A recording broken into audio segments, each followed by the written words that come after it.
Qiang Jin Jiu. Book 1, I Was an Outcast Liege. Chapter 76, Casting the Net. The night rain had just stopped, but the sensual dampness between the beddings lingered.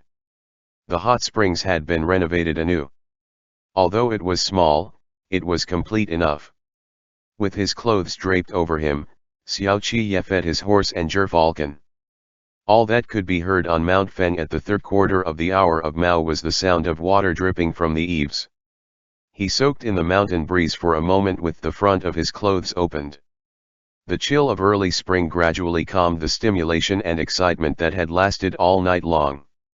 He had sobered up, but his passion had become all the more viscous, followed by a kind of post-coital relaxation and tenderness.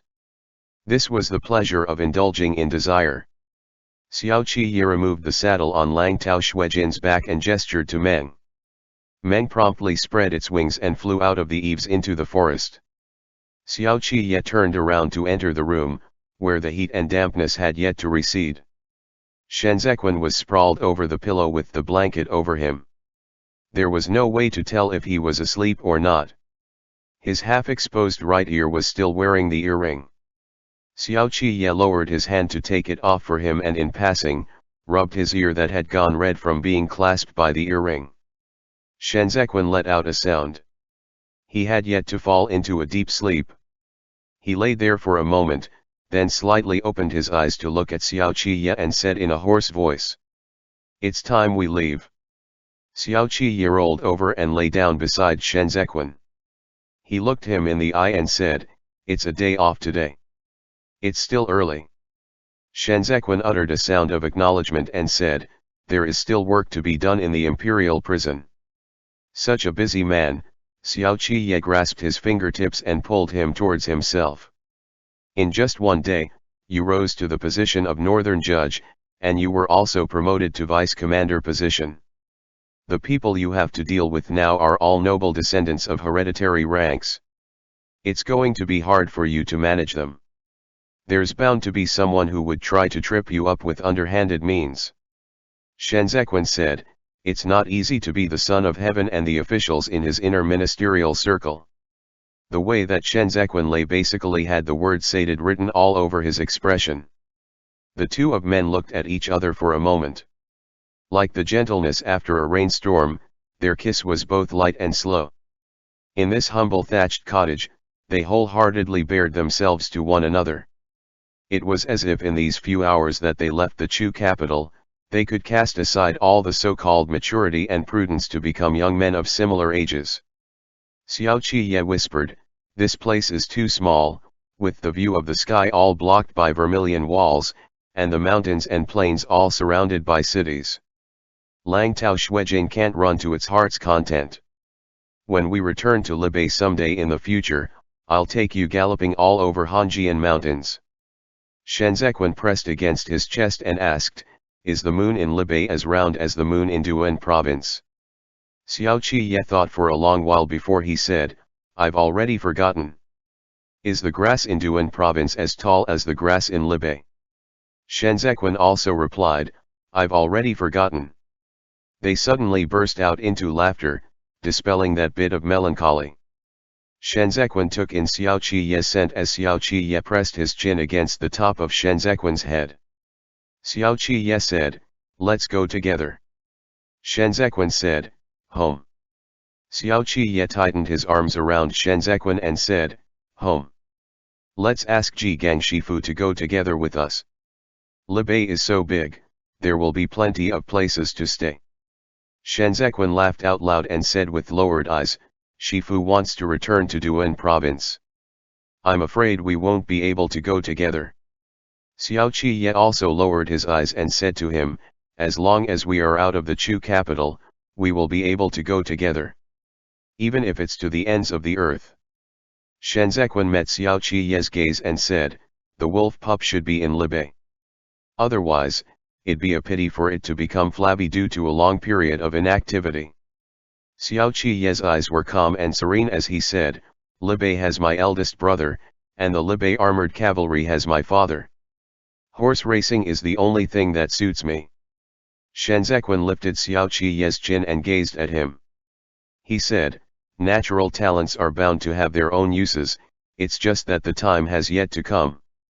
See Ian, all of Liege's hope lies in these two characters. Xiao Qiye laughed in a deep voice and suddenly rolled over to pinch Shen Zequin down. Pressing his forehead against Shen Zequin's forehead, he said, do you want me or not? Shen Zequin's waist was sore, and his back was aching. As he recovered his strength and eased up his muscles, he squeezed the back of Xiao Qiye's neck and said in a husky voice, are you giving it to me or not? Xiao Qiye lowered his head to kiss him and pulled up the blanket over them. After that rainy night, the weather in Chu capital took a turn and became hotter. The Grand Secretariat demanded Pan Xiongji's dismissal from his position as the Minister of Works, while the Chief Surveillance Bureau submitted more than 10 memorials in a row to impeach Pan Xiongji. Their daily contentions in the imperial court were so heated that it made Li Jianheng's ears ache. Originally, Wei Huigo and the other high ministers from the other noble clans would stick together for mutual benefits, thus, they would not easily abandon anyone from within their group. For example, men like Fu Linyi were eventually demoted with a reduced salary but was not exiled out of the capital. After the fall of Hua Saiqian, Hai Lianji took over the position of the Grand Secretary of the Grand Secretariat. Although he entrusted Xue Xiaozuo, who was from a noble clan, with heavy responsibilities, he had also successively promoted several low-ranking officials from humble backgrounds. Amongst them, Kong Qiu was the most conspicuous. Both sides pit against one another, overtly and covertly. However, what happened this time was a matter of particularly grave importance. If Pan Xiongji was not impeached, then Wei Huigo would have to be impeached. Someone had to take the blame for the clogged ditches in the capital. There was no way to find a different scapegoat at all. The way things were playing out, the Ministry of Revenue was obviously much more important than the Ministry of Works. To the noble clans, the one who did manual labor could be cast aside, but the one who managed money must be retained. It was not just Pan Xiongji who had to be dismissed and prosecuted. Even his eldest legitimate son, who was the vice minister of the Ministry of Revenue, had to be suspended from his post to await impeachment. Li Jianheng no longer spoke up on the imperial court that easily. After adjourning the court, he called for Xiao Qiye and both men wandered around the garden for some spring appreciation. Zhen heard that you braved the rain to head out of the capital some days back. Dressed in bright yellow regular robes, Li Jianheng picked some candied fruits from the table and shared half with Xiao Qiye. For what purpose? The military drill grounds are close to Mount Feng. I get worried each time it rains. It has only been a few days since the public ditches incident, so I rushed over that night to take a look. Xiao Qiye smiled and replied, as if he did not notice that Li Jianheng had sent someone to keep an eye on him. Your Majesty knows of that military drill grounds, too. It costs the Imperial Army a lot of money. If it were to get damaged from the rain, those 20,000 men of mine would have to share and put up with the 8 great training divisions. If you bring the Imperial Army to the 8 great training divisions' military grounds, the Ministry of Revenue will promptly allocate the funds to you tomorrow. Li Jianheng tossed the candied fruit into his mouth and said, Zhen have seen enough these days to understand that they are guarding against you. They are only too glad to be as far away from you as possible. Xiao Qiye said self-mockingly, we are all attending to official duties. Where did they get that many ideas from? Li Jianheng recalled the last time Xiao Qiye was besieged and attacked on all sides by these people on the imperial court and promptly said, they are full of evil tricks, and they are crafty to boot. Each one of them is such an eloquent speaker when it comes to handling matters, but in truth, they are all for the specific purpose of setting others up. They even dare to cajole me, what's more if it's you. Zhen have to punish this Pan Xiongji this time. He did not do his job properly and almost caused Zhen's death. And guess what? Last night, Commandery Princess Zheyu entered the palace to keep the Empress Dowager company. The Empress Dowager knew better and said she would not interfere in state affairs. Only then did she manage to send her away. Tell me, how would a lady who's about to get married know about the insides and outs of these matters? Isn't it all because she was forced to by the Marquis of Helion? After all, both of their families are in-laws. Xiao Qiye followed Li Jianheng down the stairs and walked beneath those newly sprouted branches. He said, "Has your Majesty made up your mind to punish Pan Xiongji severely?" Li Jianheng replied, "Of course. Zhen mustn't let him off easily." There was a picture of the disaster victims from the low-lying area that was included inside the memorial that Sen Yu submitted. They are really too pitiful. Zhen is the emperor who lives in the imperial palace. Just like what the Secretariat elder said, there are many matters that Zhen can only find out through word of mouth. Pan Xiongji's negligence and tardiness in clearing up the clogged ditches caused so much harm to others. Zhen definitely have to punish him. The Secretariat elder has the same intent, too. Having tasted the sweetness from dishing out rewards and having been praised by the imperial censors, he now wanted to single out Pan Xiongji to make an example out of him. "I happen to disagree with the Secretariat elder," Xiao Qiye said out of the blue. "Pan Xiongji deserves to be punished, but this man mustn't be relieved of his duty too easily and be removed from office." Li Jianheng turned his head back and said with a frown, "If Zhen don't deal with him after he makes such a blunder, then should we keep him around for him to make another one?" Xiao Qiye cast a glance at the clear sky overhead and remembered what Shen Zequan had said. He suddenly laughed and said to Li Jianheng, "Of course your Majesty has to deal with him properly. But if you dismiss him from his post, it'll be tantamount to cutting off his career path. Pan Xiongji is already advanced in age, and he has also made some contributions in his position as the Minister of the Ministry of Works. Your Majesty, the blockage of the public ditches this time caused a surge in slop which has indeed flooded and damaged the streets. Yet the embankments of Qiang River remain solid and secured like a wall of iron. In previous years, when the localities were flooded, there were very few dams and embankments that could hold up. Clearly, Pan Xiongji has put some thoughts into this work and has not cut corners. But his negligence and oversight of the public ditches is a fact, too. There's no reason to let him off easy just because of Qiang River Dam," Li Jianheng countered. "Your Majesty," Xiao Qiye said, "the court assembly this morning discussed the allocation of funds for the spring plough. The Ministry of Revenue has been wrestling with the local authorities over this, and this matter has been stuck at an impasse for half a month. If we wait any further, we will miss the time. What has this got to do with not dismissing Pan Xiongji?" Li Jianheng was not too pleased. Even if Zhen retain him, the Ministry of Revenue will not allocate the fund. Wei Huigu's subordinates are all very articulate. Even the Secretariat elder can't be bothered to waste his breath on them. Only the imperial censors from the Chief Surveillance Bureau can contend with them when it comes to rebuking and condemning others. The Ministry of Revenue. The subordinates who are currently capable of attending official duties are all Wei Huigu's protégés, so naturally, they will act according to Wei Huigu's command.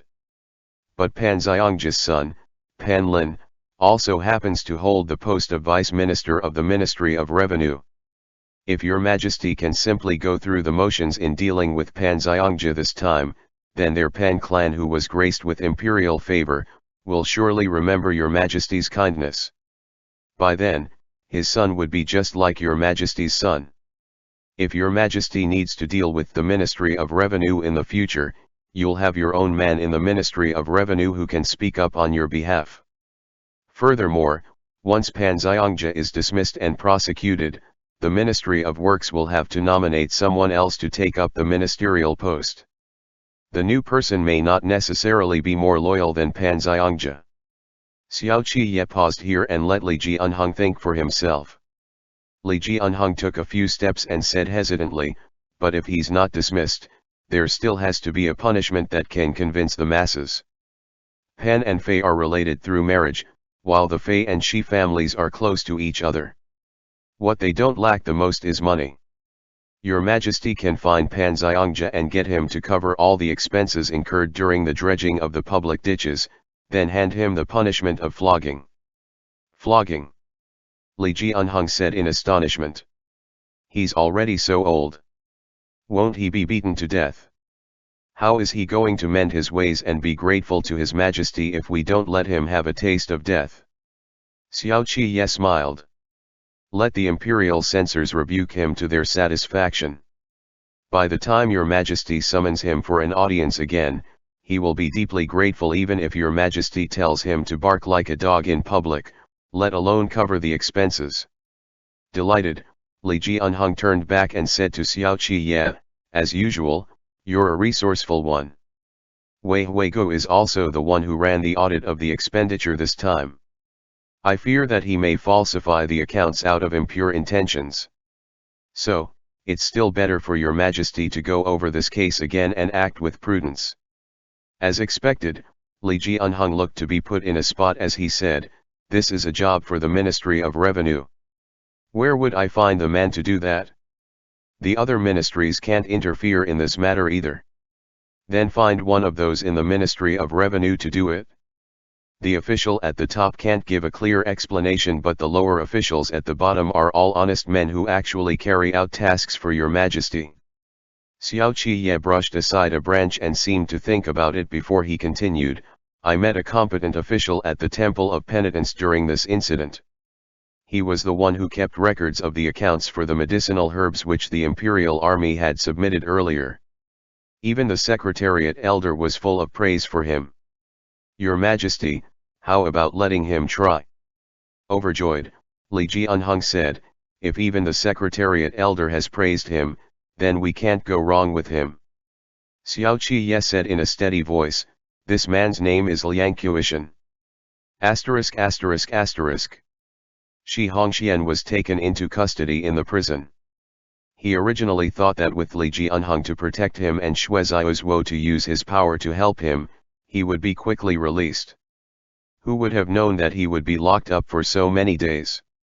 No one delivered messages to keep him informed either. Thus, he guessed that something must have gone wrong somewhere in between. When Shen Zequin arrived at the prison, he had his authority token with him. He was someone who had a drink with Kong Qiu before, and was a newly appointed official who rose to prominence the fastest. So, Jiao Tianya only had to use a few catty of wine to talk the warden around. When Shi Hongxian saw Shen Zequin, he hurriedly got up and asked through the bars, how is it? Why has there been no news? Has Pan Xiangja been punished?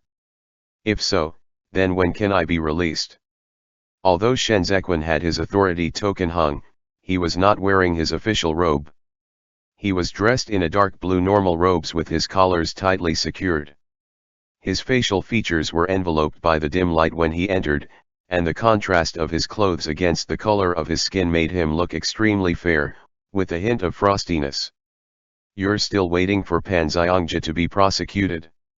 Shen Zequin said, there's been nothing about Pan Xiangja these days. He's in charge of the Ministry of Works.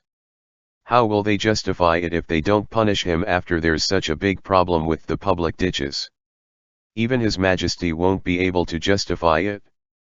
Shi Hongxian clenched and tightened his fists. What went wrong in between?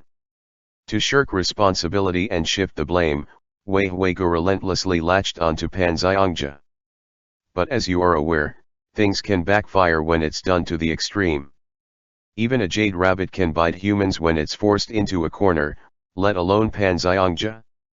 To mitigate their crime, the Pan clan wants to cover the expenses incurred in the incident. The porridge shack over at the Temple of Penitence has yet to be dismantled, and the womenfolk of the Pan clan has already gone over to give out porridge to the disaster victims. They put on a meticulous show and did a careful job of keeping up appearances while assuming the stance of eating humble pie, as if they were submitting themselves to physical and verbal abuses from the others. Like they say, not for the sake of the monk but for that of the Buddha. So, even the Secretariat Elder would have to take this into consideration and reconsider his punishment. Without a smile on his face, Shen Zequin continued, there's no way the Ministry of Revenue's delays of the accounts can be covered up. For everybody's sake, Wei Huigo should also admit his mistakes and endure a scolding. Yet, he is simply too oblivious and doesn't know when to advance and retreat. Second young master, since Pan Xiangja isn't dismissed and Wei Huigo isn't punished, then they can only single you out this time and put you on the chopping board. After a moment of silence, Shi Hongxian said, Wei Huigo is too money-minded. The reason he's suppressing this matter and refusing to relent is because he's afraid that the Ministry of Revenue's disparity cannot be covered up if he admits his mistakes, and Hai Lianji would then have him in his grasp. Going by his temperament, if he can't kick out Pan Xiangja to take the blame for him, then he will force me to provide the funds. No matter what, he won't let himself suffer any grievances. Damn it, that wily old fox. When they were all bashing Xiao Qiye together, they all wanted to ride on the 8 great training divisions' coattails and have a share in the benefits reaped from the 8 great training divisions. But now, Xiao Qiye had not even been knocked out and they were already fighting amongst themselves. Shi Hongxian felt indignant. He had previously spent quite a sum of money on the matter concerning Shiguan. The good thing was that their family's salt mines were not confiscated and sealed off, so they were still raking in money. In any case, the imperial court had no idea about the Shi clan's private funds. But it was different if Wei Huigo wanted money. The 8 great clans knew best what the 8 great clans were like. The Shi clan sold salt and headed out to sea, and they even kept and maintained a large batch of ships at Yongquan harbor. The 8 great clans knew all too well about these things. Spending money to ward off calamities. Shenzhequan said gravely and earnestly, with yourself behind bars now, you have to choose a man you can trust to handle this matter for you on the outside. You are transferring money within private accounts. If the Wei clan wants some 10,000 taels, then just the transportation alone would be a big problem. There has to be someone who can organize it all for you. Furthermore, this matter is of utmost urgency, so have it done as quickly as possible. Look for Yanqing, Shi Hongxian blurted out. Having done so, he hesitated again. Shuizaiuzuo knew the ins and outs of the Shi clan, and it was hard to say if he might get some other ideas during the process. The Shi clan's accumulated mountain of gold and silver was something the previous few generations risked their lives to hoard, and they had countless successions of connected shops and businesses in Juexi and He province. Shi Hongxian could afford the money, but there was no one he could really entrust it with. With Shiguan dead, the few Shi clan concubines were really going at it with their abac uses. Perhaps even before he, himself, died in prison, he would end up dying by his own family members' hands. Shi Hongxian suddenly said, Lanzhou, you've been promoted to vice commander, and you also manage the imperial prison. You have the special rights to enter and exit the Chu capital to handle cases. It's too inconvenient for Yanqing, with him currently being in the court of judicial review and all. I'm afraid he will be too conspicuous and end up being investigated by the others. How about you handle this matter instead? Shenzhequan was rather surprised and said, I've neither managed accounts nor dealt with Wei Huigo before, and I'm not familiar with your businesses on the outside, too. So how would I be able to handle this well? Unfamiliarity was exactly what he wanted. Shi Hongxian said, there are managers appointed by me over at the salt mines. They are quick and efficient, so you don't need to worry about the money. It's just that transportation would prove to be particularly troublesome if the sum is too large. Tens of thousands of money worth would pile up into mountains when loaded onto the carts. You can't go via the water route. All my family's routes are sea-based. Head inward to the north and the Hua clan of Dis City has the final say, while the Yan clan of He province calls the shots in the south. So, you can only take the overland route, which would require you to traverse the 13 cities of Juexi. Fucking hell. I don't believe this much money can't bury that Wei Huigo to death alive. In any case, you don't need to fear anything else while passing through Juexi, but you must be on guard against Zhang Qingshan. This man is a tough one. If he catches us red-handed, I'll be skinned alive. Shenzhequan was in no hurry to agree. He said, this is an important issue. You should have a word with Shui Zhuo and let him know. No, Shi Hongxian considered it carefully. Yanking is not a person who can handle this kind of matter. It would have the opposite effect if he were to intervene again. You only need to tell him to continue to think of a way to plead for mercy on my behalf on the imperial court. His Majesty's momentary hesitation is no big deal, but when I get out this time, Wei Huigo will be the first one I'll kill. After he said that, he smiled at Shenzhequan.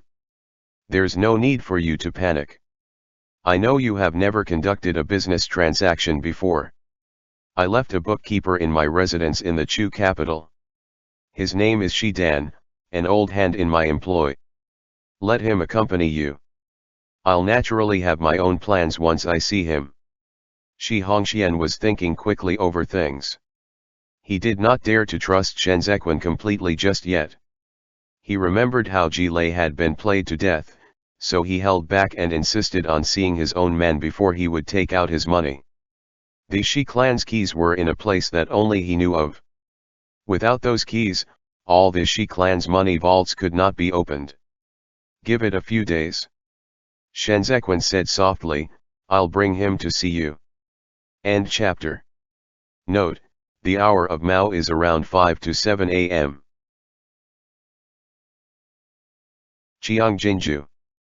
Book 1, I Was an Outcast Liege. Chapter 77, Dispute. Pan Xiangzhou was suspended from his post as he awaited impeachment. Having also received a flogging, he sighed and moaned as he lay on his stomach back at home to nurse his injuries. His son, Pan Lin, was also implicated and had to endure the rebukes of the imperial censors every day during court sessions. A few days later, he was also suspended from his post to be detained and confined at home. Xiao Qiye, having received a raise in rank, organized a banquet and specifically invited the Marquis of Helian. The Marquis of Helian was too embarrassed to appear before Xiao Qiye because of the matchmaking attempt with Commandery Princess Zheyu the last time during the New Year's banquet. He was also worried that this tyrant would be so proud of his success that he would humiliate him and make things hard for him in front of other people. So, after thinking it through, he got his son to attend the banquet on his behalf. The young master of the Marquis of Helian was called Fei Shi. He was also a well-known figure on Donglong Street. He had once gone drinking with Xiao Qiye in the past, but none of them lesser tyrants were as domineering as the real tyrant Xiao Qiye. Moreover, he feared the Xiao clan, so he no longer went out for entertainment with Xiao Qiye and would make a big detour whenever he saw Xiao Qiye and Liege unhung. Now that he had to attend Xiao Qiye's banquet, he first wilted by half, then changed direction and headed to the Pan's residence to ask Pan Lin to go together with him. Go with me. We'll treat it as relieving our boredom. Fei Shi held up his robe and urged him on. The banquet this time is on Kaling River. There'll be many people there. Pan Lin's son was just a month old. He teased the baby for a moment before saying, not going. I've been feeling vexed the past few days. What fun is there in playing with a baby? Fei Shi squeezed in to intercept the nanny and said, I can't skip it this time. My father has specifically made his instructions clear. Go have some fun and make friends with him. I heard that he is friends with the left censor-in-chief of the Chief Surveillance Bureau, Sen Yu. If he steps forth and intercedes for you, then you wouldn't have to endure as many rebukes. Are you serious? Pan Lin tossed aside the handkerchief. Sen Sunyi is the one who's the most brutal in reprimanding me. Second young master Xiao only advanced in rank this time owing to his friendship with His Majesty. Just how much can he convince Sen Yu? I'm not going. I don't want to embarrass myself. Look at you. How are you this inflexible? Fei Shi was truly racking his brains to coax him out of the door. He has a prior friendship with His Majesty. If he can put in a few good words for the Pan clan before His Majesty, would you still need to be aggrieved to such an extent? Come on, let's go. I had a drink with him before. I'll introduce you. Pan Lin was unable to dissuade Fei Shi and was dragged out of their house and onto the horse carriage, which headed right for Kaling River. Asterisk asterisk asterisk. With Xiao Qiye hosting a banquet this night, all the gaily painted pleasure boats on Kaling River were full. He was now famous, and all the brothels and taverns along the riverbanks benefited from being associated with him and had gotten a piece of the action. Money was being splashed around on the outside like water. He did not even have to open his mouth as people flocked themselves around him and tried every means to give him money. However, there's no such thing as a free lunch in the world. If he accepted their money, he would have to do them favors. If he did not do it today, then there would be plenty of pretexts for them to get him to do it in the future. Xiao Qiye knew this all too well, so he did not accept a single coin. This was such a grand occasion, and he paid for it all out of his own pocket. Chen Yang flicked away noisily at the abacus in the back behind the scene. The more he computed, the slower he became. Eventually, he simply tossed away the abacus and said to Ding Tao and Gu Jin, "The palace has rewarded us with so many fields and mansions. Let's sort them out and find an auspicious day to sell them all." Xiao Qiye just happened to come out after changing his robe. He cut an imposing sight, all decked in a gold crown, brocade robe, and black clouds boots. Upon hearing what Chen Yang said, his countenance changed. He felt his way to his belt and said, "Am I that poor? We have too many expenses at the start of spring. The villages on the outside are self-sufficient enough to bring in some money, but many residences in the Chu capital are bestowed upon us by the palace. We can't rent them out, but we still have to arrange for someone to clean them daily. Our Prince residence and Plum Blossom residence are permanent residences, and there are at least 300 people or so who serve in both properties. The monthly salaries, monetary rewards, and Xiao Qiye said, and Ding Tao's candy allowance. You have to eat an entire frontier reconnaissance squad's worth of rations each year, right? We've spoiled you too much." Grabbing his little notebook, Ding Tao did not dare to make noise and merely mumbled, "The princess consort gave special permission for this when I was back at home. You've already grown up." Xiao Qiye said callously. "You don't need to eat candies anymore. They are bad for your teeth. I'll temporarily hold off on the calculation of the expenses tonight." Chen Yang held onto the table, feeling a little dizzy. He said, "I'll do it tomorrow morning. When it comes to dealing with matters," Gu Jin said succinctly, "a man's got to be liberal with his money. Do a proper audit of the accounts for those residences on the outside. I hardly go there even in a few hundred years, and De Gur is too busy to manage them on his end too. When those subordinates had too much free time and got unchecked for too long, they would even dare to hoodwink others." Xiao Qiye strode a long step out, then retreated back and said, "Calculate it now. It won't be more than a few thousand taels. There's someone managing this account." Gu Jin watched him step out of the door and asked, "Who? Who in our residence can manage how our second young master spends his money?" Chen Yang carried the abacus back and flicked through it for a moment before giving an equivocally worded reply. Ding Tao rubbed his boots against each other and stretched out his head to whisper, "I know who it is." Asterisk asterisk asterisk. Not many officials were invited to this banquet. Court officials of 4th rank and above would all subjected to censure from the Chief Surveillance Bureau should they gathered for private feasts. Xiao Qiye was also the viceroy of the Imperial Army, so he could not invite any of the few important military officials who worked with him on the patrols. The feast Sen Yu held the last time was also a private feast, but he first presented a memo to the Grand Secretariat, and it was only when Hai Lianji gave his nod that he invited the guests. This was how it ought to be. Kong Qiu, having gotten inebriated on that feast, ended up getting censured and had to sit through a lecture from Hai Lianji. The censors of the Chief Surveillance Bureau were the imperial censors, just as described. They could rebuke the emperor at the top and denounce the various officials at the bottom. Even Liege himself would receive a censure if he were slightly negligent. For example, during the public ditches incident this time, Liege just so happened to hold the posts of the Grand Secretariat's Deputy Grand Secretary and Grand Secretary in successive order, so he would have to bear the blame had a problem cropped up.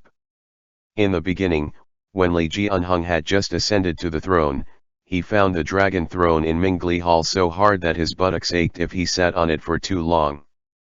Thus, he griped about it to those in close attendance. Not a few days later, he received a roundabout rebuke from the imperial censors.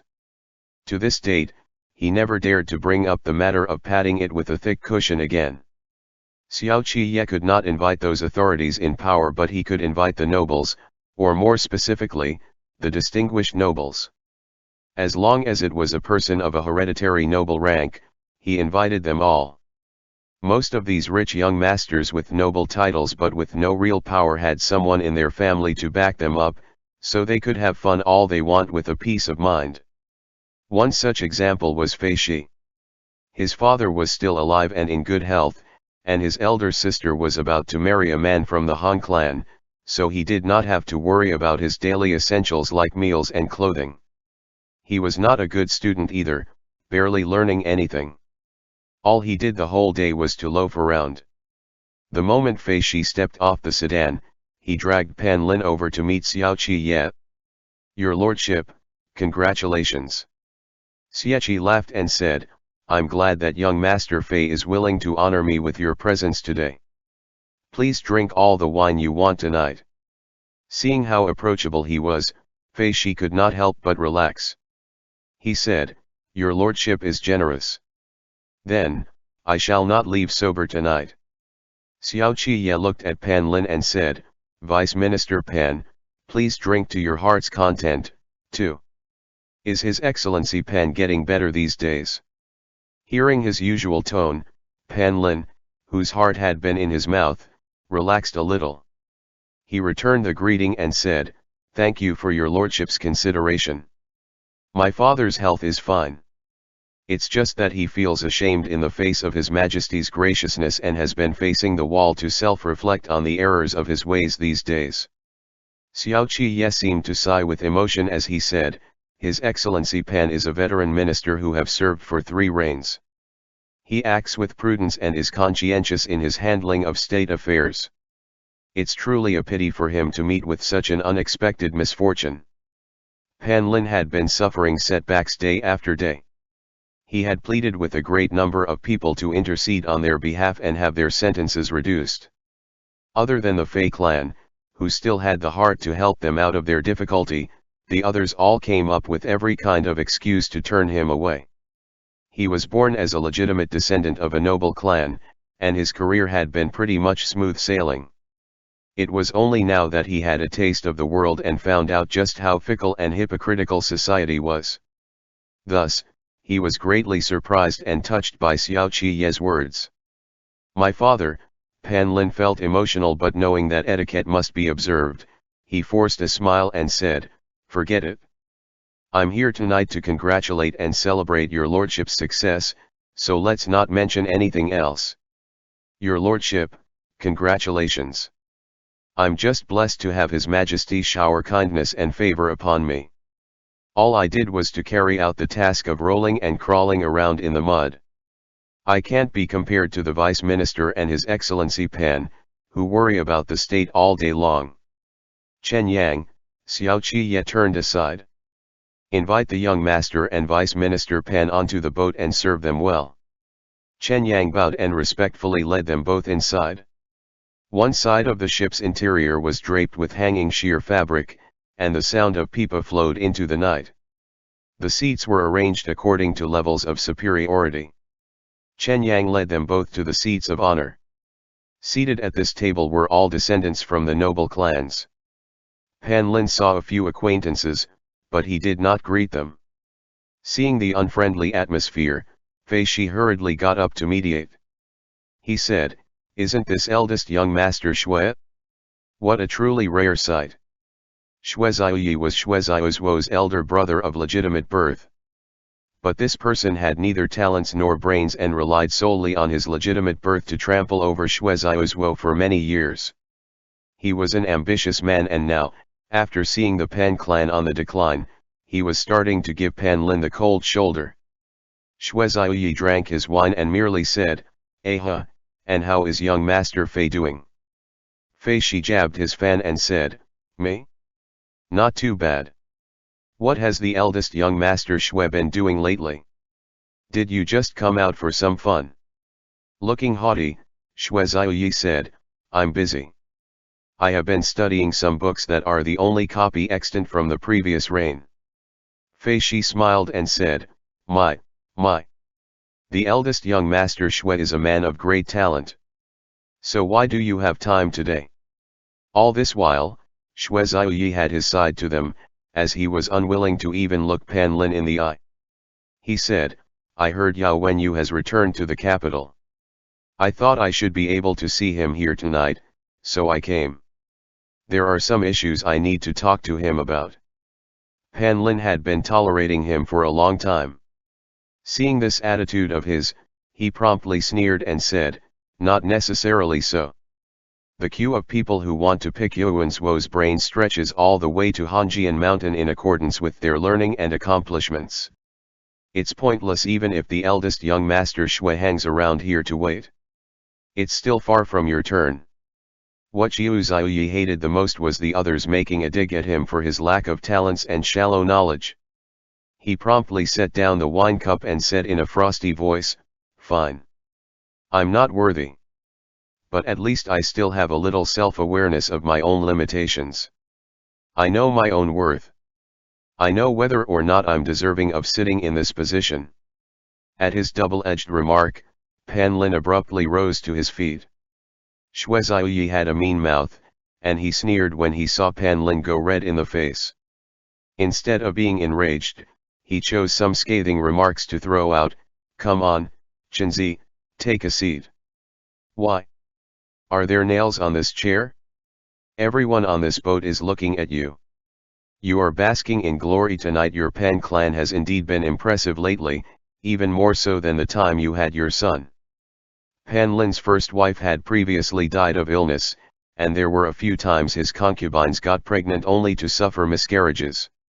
Seeing that he was already over 30 years of age and was still without a son, old Madame Pan went vegetarian and prayed to Buddha while also seeking all over for prescriptions.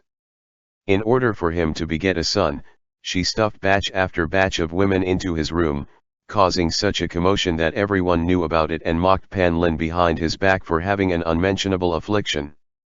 Rage overwhelmed Pan Lin. He trembled and pointed at Xue Xiaoyi. He was so furious that he gasped for breath and sputtered, You, and what the hell do you think you are?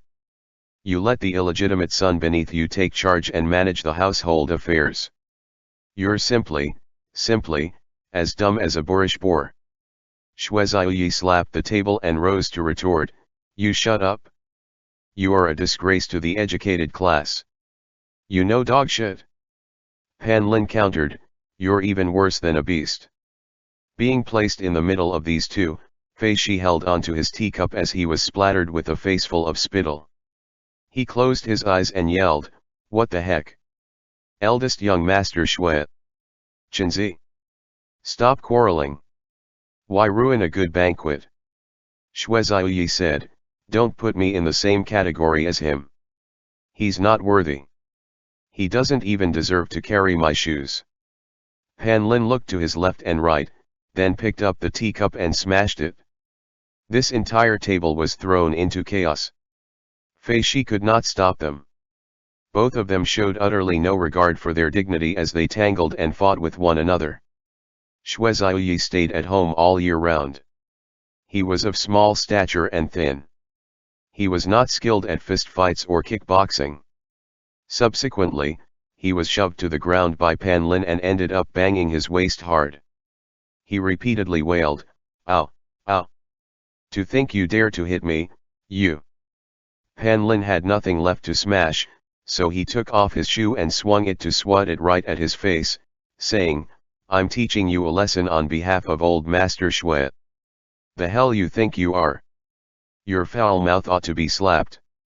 There was an uproar all around. Fei Shi dodged that shoe and said urgently, "Stop fighting. Quick, stop it. Men, men." Xiao Qiye lifted the curtain and entered, his expression growing grave. Chen Yang led the guards forth to stop them and pulled the two men apart. Shui Ziyi had been smacked until there were red marks on his face. He covered his face and stretched out his leg, wanting to kick Pan Lin. With his neck craned, he spat out hatefully, "We aren't done yet. This is not over." Pan Lin was truly a sorry sight to behold. He had come to his senses now. He never expected to make a clown of himself in public.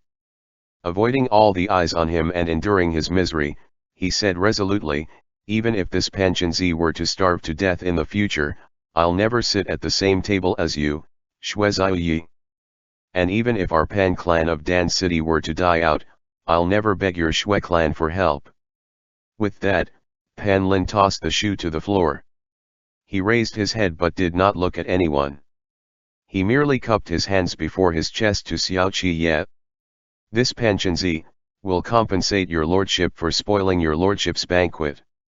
And this Pan Chenzi will also pay you back double for all the things I've smashed tonight. Not only that, this Pan Chenzi will even book this entire Kaling River for your lordship to have fun. Your lordship, I shall take my leave. I'll come calling on you another day to offer my apologies." He kicked off his other shoe, too. And just like that, he stepped over the mess on the ground in his clean socks and pushed Fei Shi aside to make his way out. "Your Excellency, please wait," Xiao Qiye said in an unhurried tone. "Chen Yang, take the vice minister to have a change of clothes first." Fei Shi hurriedly said, Right, Chenzi. Let's get your clothes changed first." When all was said and done, Pan Lin was, after all, a young master from a noble clan. Moreover, he was an authorized official of the imperial court. He had to speak tough, but if he really had to walk on the streets in this state, it would have been better to just kill him. So, with Chen Yang and Fei Shi urging him on, he relented and went with them. "Eldest young master." Xiao Qiye lifted a finger to beckon Gu Jin over. He motioned, "After you, too." End chapter.